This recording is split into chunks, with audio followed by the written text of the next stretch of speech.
Welcome to the Short Rod Show. You're talking with Ben. And you got Brett. Thanks for joining us, guys. We're on Season 2, Episode 10. Yeah. Took a little break over the Christmas holiday here and had a real good interview with Tyler Stubbs as our last episode, and that thing just took off. Oh, man. I hope you guys really enjoyed it as much as we did chatting with Tyler. Really appreciate him taking the time.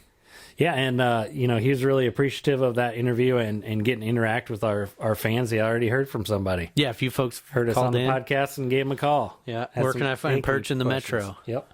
Well, all you got to do is give him a call, and he'll give you a lead on it. Absolutely. He's a good guy for that. So that's pretty cool. But yeah, what are we talking about today, Brett? A little bit here in the intro, I want to talk about ice noise. But then primary episode topic here after the break, I got out on the ice, what was that, 3 days ago, out on Brushy Creek Lake. Yep. Which is about an 800-acre lake here in, I'd say, central Iowa, maybe just a hair north of central Iowa. But got out there, had found about 4 inches of ice, and, well, I mean, the lake's completely different. I mean, I fished it quite a few times, but yeah, that's pretty cool. It's dropped almost, the lake levels, because it was a little bit of a droughty area up there this summer, lake levels dropped about 4 feet. So basically, you're fishing a new lake. Yep. So chat a little bit about that. That's cool. Yep. That sounds good. And then if you guys are following us on YouTube, you might notice we're going to try and get this video all the way through. Gosh, dang it. Man, we've been just a hell been of a time. struggling with the old video editing / equipment. It's not the editing, it's the equipment. I edit it just fine. The edits turn out good of what footage we can get. Yeah, no shit. But we've been recording on an old iPhone. Yeah. This whole time and just made an upgrade. Yeah. So, was that your last iPhone, Ben, or was that 2 iPhones ago? 3 iPhones. Oh, geez. Yeah, no wonder. Old. Yeah. But, hey, it got us through because we didn't want to spend a lot of money. Well, kind of got us through. So, yeah, if you guys are following us on YouTube, you'll appreciate that because we do get a lot of views on YouTube. And that's it's definitely picking up. Picking up lately. Really cool to watch. Yeah. So now we're running a Lumix? Is that what it's called? Yeah, Lumix. So is that like a Panasonic? Is that made by Panasonic? Yeah. Okay. Yeah, so, man, went down the rabbit hole on cameras. That's geez, it's overwhelming. Oh, my gosh. But it's like anything. I mean, ice fishing, you can do the same thing. We all know about that. I feel like camera stuff is like... I just mean, gear in general. Wonky. Oh, camera stuff.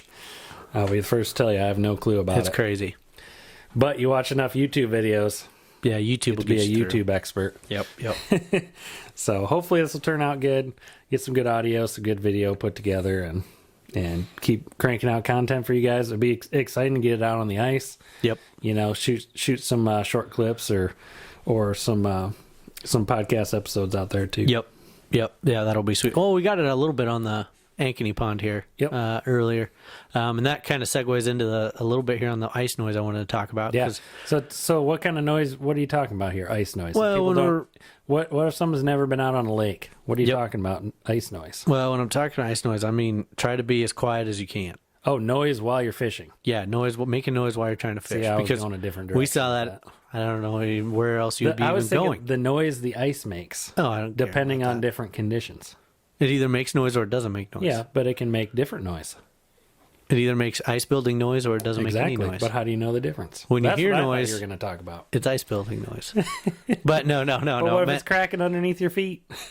Well, it's underneath your feet. You're fucked anyways. So making noise. Blurp that out later. Yeah, while you're on a pond. Yeah. So if you're in shallow, I gotcha.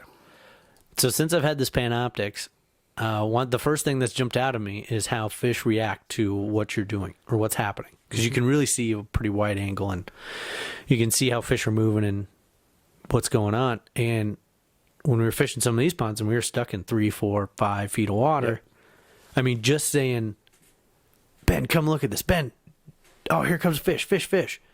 They would turn off. Like, there's no other explanation for why that fish would turn off as quickly and as hard as it would if it didn't hear me. Yep. And it spooked it. And then especially walking around and dragging the shack. That was freaking disaster. I never should have done that. That was stupid. And what about like spudding holes or cutting holes, everything. Same deal. Interesting.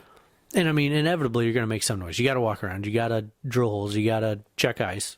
But what I'd say is be ready to strap in for at least a half an hour after you're let everything calm down, don't move, and strap in for at least a half an hour before you expect to find fish coming back to you. Dang. And That's what I'd say. that might be somewhat specific to a pond, sketchy kind of skittish fish. Anytime you're in shallow water, I think Shallow water, it's definitely. I mean, Mississippi backwaters would be the same deal. Yep. Ponds, Yep. like Clear Lake when you're fishing in the reeds. Dang. So for no crappies. blaring your stereo cranking out. Nah, I wouldn't. Yeah, the old deal where your grandpa would tell you to be quiet while you're fishing isn't just so you shut up. So you It's can have a minute of peace. so the fish would actually bite. That's funny. I gotcha. Yep. So just be mindful of that. That's something I hadn't really thought about a whole lot until I had that Panoptix where I could actually see what the fish are doing. Yeah, and I mean that makes sense. I mean they're watch out on the lookout for predators coming in. You know, Something that freaks them have out. sounds or Yep. That makes sense. Well, Yep. cool. Yeah, and that was something that, man, we've just been so confined lately on some of these ponds. We're just finally now getting able to Get on them. get on the whole pond, Yep. Now we're versus- actually really able to explore. the south end of the first 10 feet of it. Yeah. Man, Jeez. just rough. Yeah. So all you guys up in Minnesota, pretty jealous. Yep. Because we froze a pond pretty close, but not all the way. Then it thawed off And again. then it thawed, and then it froze a little bit more, and then it's like just now getting decent. So Now we could go all over. It's supposed to be 8 tonight, so Yep. that'll. I mean, there's 8 inches of snow on top, but it'll still make ice. yep, that'll help out a lot. Yep. So cool. Well, we'll talk about Brushy Creek. Another couple things coming up. I did get on the ice today Oh. too. I guess we could talk a little bit about that also. Well, okay, all right. No, I don't need to talk about it now. Sorry. Well, I yeah, didn't, after- I didn't mean to after our interrupt your extra. That sounds good. Well, that's all coming up next on. The Short Rod Show. There you go. All right. All right, here we go. Welcome back, everybody. Thanks for joining us through the break there. Before we dive in, we're talking about Brushy Creek Lake today. Yep. Outing that Brett took out there in the last couple days, and then also was out fishing here today. Wanted to give a shout out to another podcast that we listened to. We kind of got hooked up with these guys and started talking about some upcoming projects we're working on, and Oh, yeah. it's cool to talk with others in the podcast world.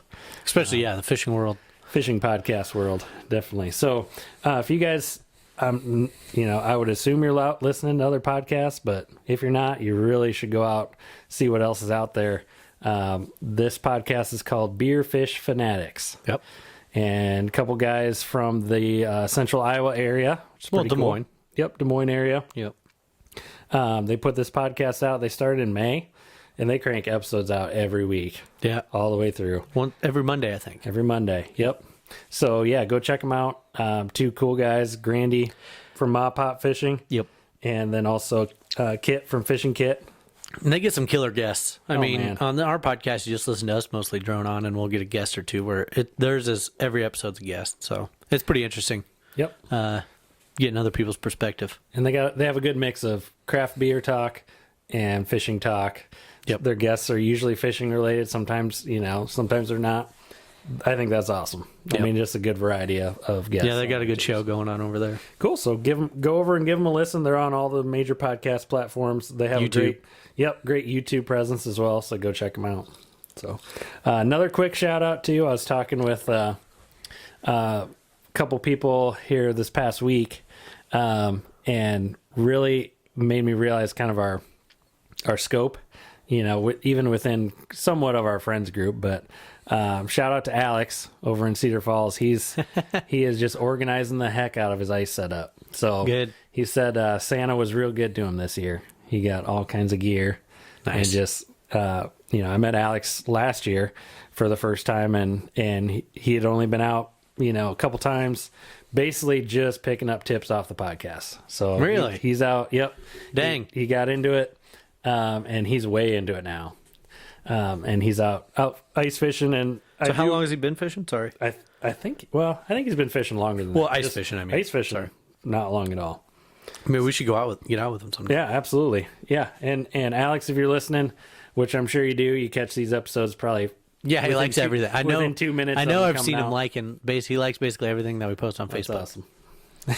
He's a good dude. If you're listening, Alex, send us some pictures of that Milwaukee pack out Yep. kit. So Alex has a pretty interesting organization set up. So he's in Cedar Falls. Let's see what that's about. Yeah, we need to get back to your stomping grounds and see if we can't go fishing with him. There you go. We know some. He's on some good spots. What I'd love to do is get back out to that quarry that we were on. Oh yeah, Catch catfishing in the middle of the night. yeah, That was sweet. yep. I don't know where I have no.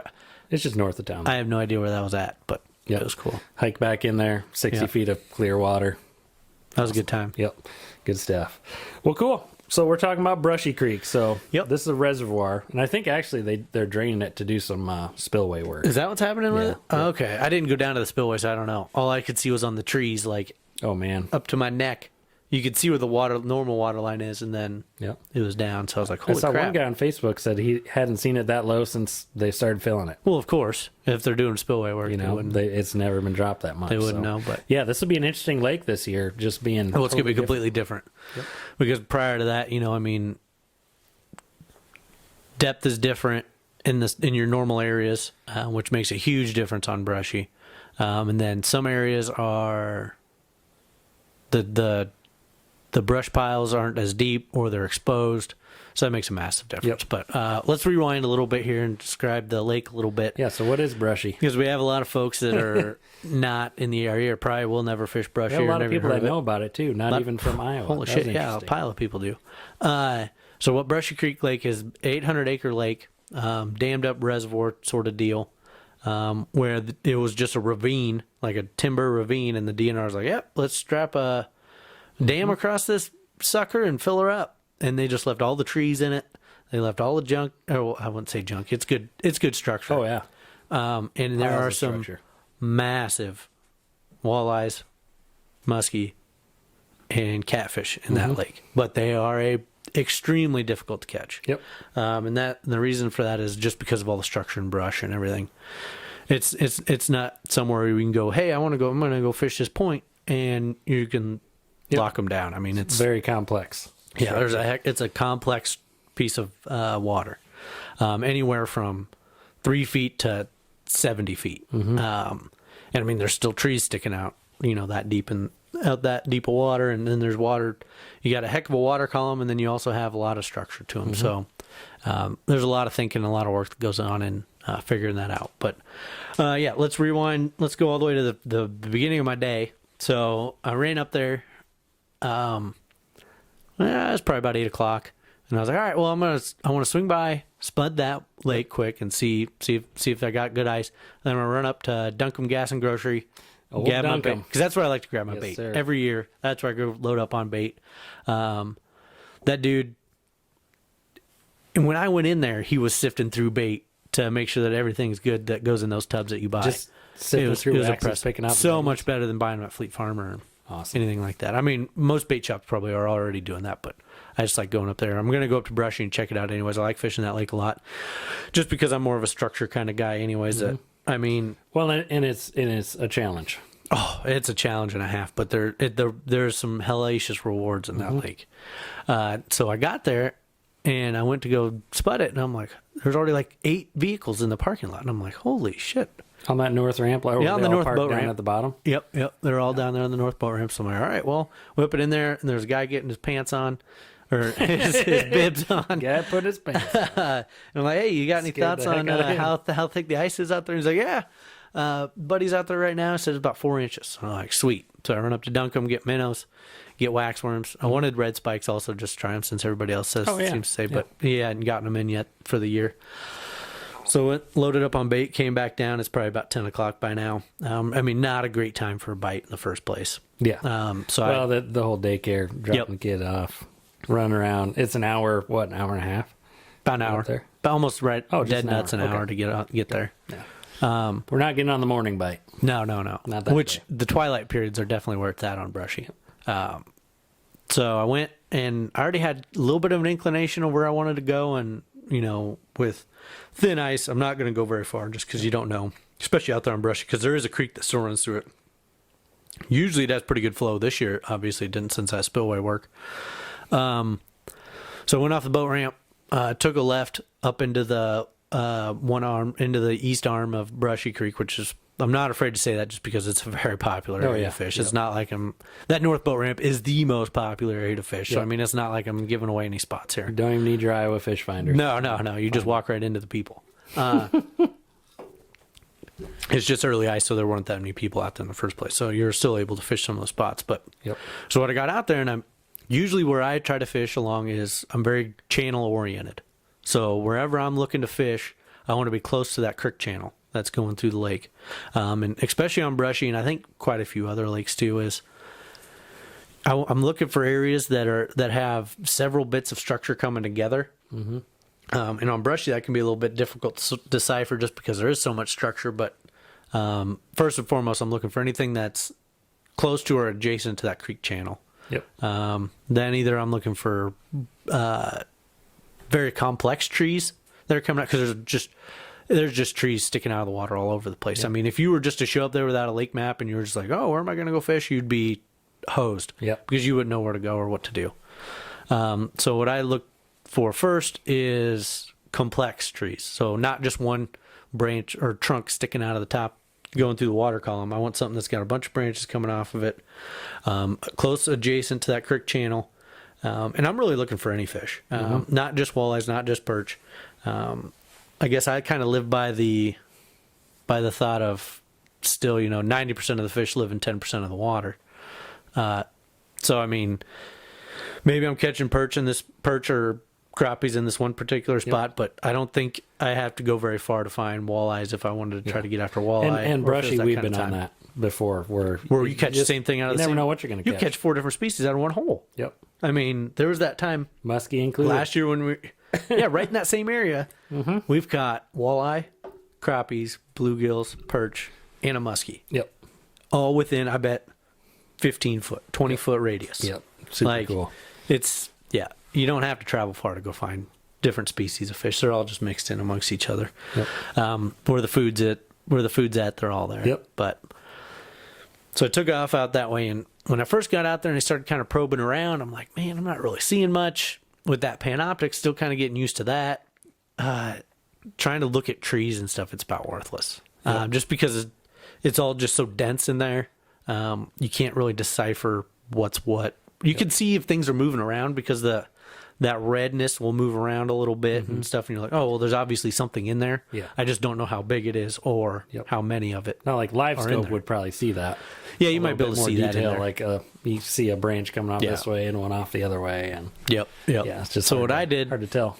So eventually, after I don't know, I'd say probably an hour of just trying to dink around and fish like I normally would have with my regular flasher, where I just kind of drill around and fish next to some of the trees and stuff that have a lot of branches coming out of them and see what I can find. I just drilled, punch a hole, and so this has been my Panoptix tactic so far this season. Is I'd punch one hole, I'd send it down, I'd do the forward view, and I'd look for points of interest. So maybe to my left, 40 feet, there's something that looks like fish. It might be structure, it might be something, but there's a point of interest 40 feet to my left. I'll walk over there, punch a hole. I'll come back to the Panoptix and I'll keep scanning, and I'll be like, okay, there's another point of interest maybe straight ahead of me 20 feet. Let's punch a hole there. And then I'll come back and punch a hole maybe behind me 40 feet. Walk it out, punch a hole there. And then I'll look and be like, well, which one was my favorite one? Which one do I think might have the best potential? I'll go to that one, and then I'll do the same thing. As I'll scan out ahead, because likely that drilling the hole and back to the ice noise is likely what I just drilled scattered fish or scattered anything that I thought was going to be there. So we want to let that kind of sit there and hang out for a little bit before I go fish it again. And it actually worked out pretty darn well. I had to do that probably from the first hole I punched, did this little spider web thing where I drilled some targeted holes. Did that again, did another forward view look. Well, yeah, it didn't turn out to be anything. It was just structure kind of stuff the first time. The second time, found a few small bluegills. Did that again, and then I started finding some real structure. And what really helped me out there was finding, still working close to that creek channel, was I was able to see submerged trees that are not sticking out of the top. There you go. And that was the key. That's where I started finding the real fish, not just the little 4-inch bluegills, not the 3-inch perch. Was being able to find timber that was not sticking out where everybody else was fishing. Sure. And that's kind of the thing where, I guess my question to you, what I've been really curious on. Okay, so you fished without Panoptix for 10 years. Yep. Okay, and then you got Panoptix this year. Is that changing where you are going fishing? So when we were on Brushy before, we have kind of our spots where we know where there's some fish. Yep. And so we'd go there, throw our transducer down, scope it out. Sometimes you can tell if it's a piece of brush or a limb sticking off one angle, or it's hard to tell what's a brush pile or what's a tree and what's fish. Yep. But we had our spots, and most of those were going off of a tree. All right, you look at a tree. Okay, this one looks like it's probably got a lot of offshoots. Got a lot going on. So does that change where you're at fishing? I'd say probably location-wise, no. So my first thing I did, and I should have mentioned that earlier, as I did with the Creek channel, is I'm looking at that map first. And that's what I did before. Mm-hmm. And, well, I didn't go to our normal spots because the ice was sketch over there. So I had to kind of navigate some new area. But I'd look at there and I'd be like, all right, there's a steep drop off here. Oh, there's a little point that comes off here, whatever. And then I'd start my search. Then I'd drill my hole, and then I'd do my forward view. So I'd go to the point of interest first, and then I'd let the Panoptix kind of tell me where to go after that. Fine tune it. Yep. Cool. Where before the tactic was grid out, punch a pile of holes, and go see where the fish are at. Where now I'm starting to see a lot more ice noise. That's where again on the front of my mind right now is the ice noise and punching holes and walking around and making all this racket. You definitely see that with the Panoptix. Is I can point it at the spot I want to go punch a hole in. I'll go punch that hole, and I come back and look, and those fish aren't there anymore. Yep. And that's in 20 foot of water. Wow. So that kind of makes a big difference. That's crazy. Yeah. But, eventually they come back. Mm-hmm. But like I said, you got to kind of let it stew and sit there for a little bit and see what happens. So, yeah, maybe that's a case right there to be made for getting out away from the crowds. Yep. Getting away from the noise, away from the people, or get on the edge of the noise. Mm-hmm. So if you see a village out there, or see 10 guys kind of fishing in an area, and you're like, well, that area does look good looking on the map.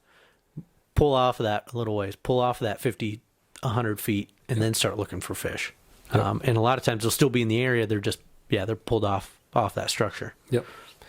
Tell us about a muskie sighting. Oh yeah. Jeez, that was crazy. That's something that you don't see all the time. Yeah, that's something that's really unique to Brushy. There's a pile of there's a lot of muskies. But around here, you don't run into Big a lot Creek of muskie. maybe, but I think you have a lot better shot of seeing one at Brushy. Yeah, definitely. Yep. So I was in the shack. I was over a small bit of structure. I would assume they were some short trees or something that had fallen down, or a bush or something. And I was catching a few crappies, a couple bluegills, 8, 9, 10 inch, or not 10 inch, 8 or 9 inch bluegills, a couple crappies. And I look over, so I have my setup in my shack is I'll drill 3 holes now. It's the automatic setup. So I'll drill a jigging hole, Panoptix hole, and a dead stick hole. Yep. And I look over to the dead stick side, and then all of a sudden I just see, like, very slowly this thing going right underneath the ice, right past my hole. And I'm like, oh shit, there's muskie over there. So I'm watching. I'm like, oh, what do I do? Do I try to catch it? What do I need to do? Do I need to take a picture of this thing? So catching it, I don't think was going to happen anyway. So it was just the way, for as slow as it was moving. I mean, there couldn't have been more than an inch between it and the bottom of the ice. It may or may not have gone after a caddis. And I bet it was, I don't know. If I was going to guess, it was going so slow, and I could only see so much of it. Like, I could only see maybe 10 inches at a time. Yep. And it was going so slow, I don't know exactly how long it was. I'd venture a guess mid-30s. It wasn't huge, but it was a good fish. Yep. So I grabbed the camera, snapped a quick picture of its one fin, and that's about all you could see of it. But it was kind of sweet. That's cool. Big fish still lurking around down there. Yep. Yeah. That was another interesting thing with running that Panoptix down there and around is you can really see a lot of fish movement and a lot of what's going on down there even if you're not catching the fish, which is, I think, is very valuable. You can see which way they're coming from, where they're going. And one thing that's really surprised me is how fast fish are moving under the water. Yeah. I mean, I've had them where they'll come into your bait and they'll turn right away from it, or they'll just fly right up to that bait. Like, it's been interesting seeing those reactions on the screen. What was your go-to presentation that day? The rattling flyer, the blue one, with silver back. Yeah. Yep. The ocean looking one in a minnow head. That was my most productive bait. The Cadis did all right. It caught a lot of small ones. That's why I upsized to run the rattling flyer. Then minnow head. I tried to run a live minnow and dead stick it, but nothing really took it. Nope. Yeah. And then I was out there from what? I got there, probably 10, got set up, started moving around, actually fishing, and I think I left there about 6. That's a pretty good day. I wanted to make sure I fished the nighttime. Yep. Twilight bite. Was there still people out there when you were out there? Yeah, I bet there were maybe 5 or 6 people out there still. Diehards. A couple people came in right as I was leaving. Yep. Which really made me wonder what the heck's going on. Maybe I should be out there later. I mean, I had to go home anyways, but... Do an overnight trip. Maybe we should do some late night fishing, but anytime I've been out there late night, then the bugs get so thick on the bottom that you can't see what you're fishing for anyways. Yep. But I don't know. Interesting. Yeah, it was a good trip. Not a ton of fish caught, but a lot of learning. Did a lot of learning out there. Well, that's good. And there's something to be said too. I'm sure you guys have done that too, but when you can get out by yourself and just go out, do your own thing, have fun. Yep. There's nothing wrong with that at all. Yep. Get out there. I didn't get to go. I don't feel bad one bit because you had a great time. Yeah, but you were jealous. I was jealous. Get to see a muskie, and I actually got a picture of it. Yeah. Quick little snap. Yep. That was pretty cool. Yeah. So Brushy Creek's pretty cool fishery. It's a cool access body of water. Yeah. Brushy and Big Creek are kind of similar in some ways. And they get compared a lot, but they fish totally different. Oh yeah, definitely. Well, they don't have Big Creek just doesn't have the trees in it. Yep. I mean, it has some, but not. Well, brush piles. Yeah, not the same. Yeah. Yep. Cool. And then go ahead. Got out a little bit today. Yep.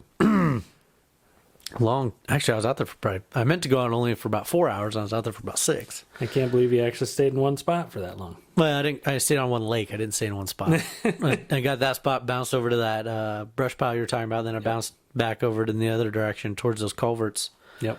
Found another brush pile down there. Unknown brush pile down there. Oh. That's where I started catching most of my fish. So today I got out here in Ankeny. A lot of people and I myself were pretty concerned about the amount of snow we got and how the ice was going to hold up. But honestly, I found about 4 inches of ice, which I was pretty surprised to see and excited. Yeah, obviously the snow, sags it a little bit, so then you got water pumping out the top. But maybe that'll make it better now. Is that tonight it's going to get 8 degrees, so that'll freeze solid tonight, I would think. Give a little extra top ice. Yeah. Yep. Yeah. But yeah, there's a couple ponds. So it's funny because I was driving back from Menards, and there's I have the ponds pegged to where I can see where you need to look. If I go a certain route, on 18th Street there, I can see bunch of 6 different ponds on my way, and that's how I found those other guys fishing the other day. And then I'm driving back from Menards, and I look over and I see this pickup sitting off over by where you'd park if you were fishing this pond. I'm like, that son of a bitch. He's over there just fishing. like Brett. So roll up on him and see what's happening. And crazy that so we had fresh snow yesterday. Yeah, that really kind of killed the bite, I think. And I don't know, 6-8 inches probably. Yeah, 8 at least. And there's 2 tracks. There's a guy running right up to the entrance of the inlet. Jesus, yeah. Doing a snow angel. That was bad. And then, I wasn't there for it. I mean, the tracks were just there, but man, that was dangerous. Talk about, that's holy really smokes. Who knows what that ice is going to look like up there, especially where you can see there's the water. Open water. Yeah, you can see open right water there, and somebody's going up at some point just doing that. Jeez, yeah, that was crazy. Yeah, not good. But otherwise, I mean, I felt pretty safe. But they didn't know that. They didn't have spud bar. They were just walking out there. But it's pretty impressive the amount of, if somebody sees other people out there They'll just do it. They'll just go out there and just assume everything's fine. Yeah. And that's where you get into trouble. Yep. That's where you're going through a thin spot, or like we saw on that lake we were at last weekend. Yeah. That guy just walked right up to us. Yep. He's like, how thick is it over there? Well, we're sitting on about 4. And you could obviously see the ridge that we were on. Yeah. And then he's like, oh, well, I'm only on 2.5 over here. It's a little sketchy for me. So he just cuts across and walks right up to us. I'm walking. Like, holy shit, guy. So it's obviously not that sketchy if you're just walking on it. Yeah. No safety gear at all. Nah, yeah. Just walked out in his boots and jacket. Just run out. Jeez. What a deal. So, yeah, we got another trip up to Brushy planned. So we'll have Brushy on Sunday. Another update for you guys after that. Hopefully that goes well. Yeah, I think I got a little different game plan for that. I think I could have got a better bite if I was running some perch-colored stuff. Yep. I think. You didn't have a perch? I got one perch-colored buckshot. You don't have a Rattling Flyer perch? No. Did I get you that for Christmas? No, it was like a red copper one. Dang it. Yeah, they probably sold those right away. Dang it, I should have ran the... well, I didn't have those at that time. I didn't know that was in the bag at that time. Organization is key. Yeah. It's knowing what you got. Yeah, I know it. I know. But those perch stalkers, I'm kind of pumped to get those out. Yep. The glow one. I didn't know they made a glow one. I'm kind of jazzed for that. There you go. See how it does. That'll be cool. Yeah, so I want to try out. So that bag right behind you up there, I want to bust that out here and get that ready. Mm-hmm. Those jigs. Oh, yeah. All the custom jigs. Yeah. Try Nice. those out. I don't know. Try something a little bit different. Get some Chinese jigs for Christmas for my brother. That's pretty cool. Yeah, we'll see how sharp those hooks are. They stuck into my thumb pretty good trying to pull them out of the package. Can't be too bad. Yeah. Yeah, that'll be good. Yeah, I don't have anything else to say. No, that's all you got. I mean, we're in the thick of the ice season now. This is what we're always talking about, ramping up, waiting for. I know. To get out and get after it. Yeah, we're going to get out and get after Brushy. I'm excited to do try another trip over out east, too, in February. Yeah. I think that'd be cool. Do that. Do some backwaters. Actually talked to a guy at work. He was up on Pool 8 of the Mississippi. Getting in the that's north. backwaters. That's north of 9, right? Yeah. Yep. In the backwaters. Just he took his kid. I think his daughter went with him, and she's got to be like 3 or 4. Yeah. So yeah, access it right from shore. Walked right out. Ooh, nice. Bluegills, crappies, perch, and 2 northerns in like in a morning. So that's a day. That got me all jazzed up for backwater fishing. So I asked him too. I was like, "So how far did you have to go to get out?" He's like, "Oh no, just walked right off the shore. Just walked right out there. Right out there." Nice. That's awesome. That's a deal I don't know anything about. I know. That's such a cool thing to try.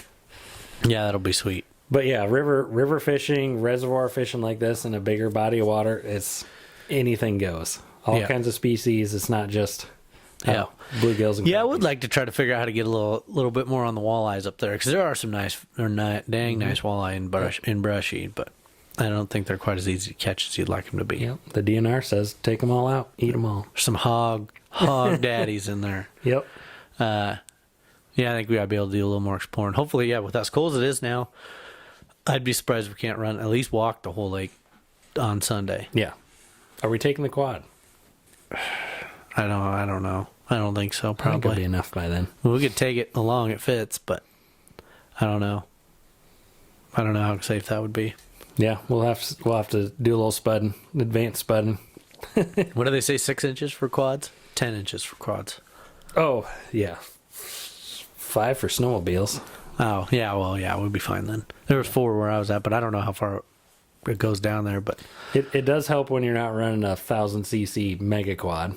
Well, that's true. You're only running that quad only weighs 200 pounds. Yeah. Yep. That's true. Yep. So we'll have to check it out, spud it a little bit, see how it goes. Yep. We stopped at the bait shop before we go. Yeah, I gotta stop getting minnows. Good. Brushy always needs minnows on Brushy. We'll do our best to support a local business like that. That's pretty cool. Because I'm pretty much I catch crappies and I catch bluegills and I catch perch, but I'm almost always after walleyes on Brushy. Yep. And we do usually catch a lot of them. During that tournament, we couldn't get out of freaking walleyes. They weren't real big, but it's like, dang it. Yep. Right when you don't need them. Panfish tournament, catching walleyes. Any other time, can't catch them. No, I can't catch nothing. Go figure. So if you can't pick up a muskie while we're out there. Exactly. That'd be sweet. Yep, that'll be fun. Cool. Well, keep the comments coming, guys. Keep the messages coming. Just been pretty cool seeing all the response we get from people that have never been out fishing. They're looking for tips. Throw that up on our Facebook page. Our listeners can help too and chime in. There's a whole wealth of ice fishing knowledge that we're kind of gathering together in a whole group of people. Yep. With the short rod show. That's pretty cool. So yeah, that'll teach you all kinds of new ways of looking at things. I've sure learned a lot. Oh my gosh, yeah. Since we started this. Yep. So it's pretty crazy. Crazy stuff. But yeah, we'll keep cranking out episodes. We got a whole winter left, and we're just getting into the meaty part now. Fishing. So yeah, going forward it'll be more where we're fishing, structure. But I mean, previously we've been all gear and stuff, and so now I'm getting excited to use that gear. Talk about structure, talk about where we're fishing, what we're using, how fish are reacting, moods, that sort of stuff. That's kind of the fine tuning stuff that it's hard to learn, hard to get. It's really situational. Yep. But I think that's the beauty of a podcast, is that you have the opportunity to really dive into an individual situation, which absolutely. I think is pretty sweet. Yep, pretty cool. Well, that's coming up on the Short Rod Show. There you go.